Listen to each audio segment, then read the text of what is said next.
সেই জুলাই বিপ্লবের আগে এমন পরিবেশ দীর্ঘদিন আমাদের দেশে ছিল না।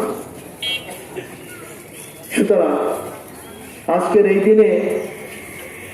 আমি কৃতজ্ঞতাভাবে স্মরণ করছি মহান ভাষা দিবসের এই দিনে ভাষার দাবিতে যারা জীবন উৎসর্গ করেছিলেন সেই সকল ভাষা শহীদদের আমি শ্রদ্ধাভরে স্মরণ করছি। ভাষা আন্দোলনকে কেন্দ্র করে একসময় বাংলাদেশের মানুষের স্বাধিকার থেকে স্বাধীনতা আন্দোলন, সেই ৭১-এর রণাঙ্গনে যারা জীবন দিয়েছেন, যারা শাহাদত বরণ করেছেন, সেই সকল শহীদ এবং শহীদ মুক্তিযোদ্ধা বৃন্দ এবং বীর মুক্তিযোদ্ধা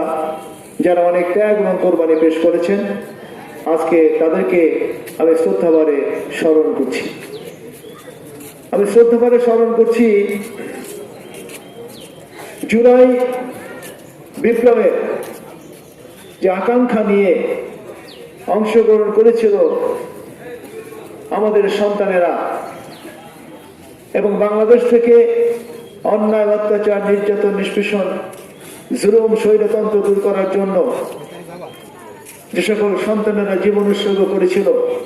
যে সকল কন্যারা জীবন উৎসর্গ করেছিল, যে সকল শিশুরা জীবন উৎসর্গ করেছিল, যে সকল মায়েরা জীবন উৎসর্গ করেছিল, যে সকল শ্রমজীবী মেহনতি মানুষেরা জীবন উৎসর্গ করেছিল, আজকে আমি তাদেরকেও শ্রদ্ধা করে বিনম্রভাবে তাদেরকে আমি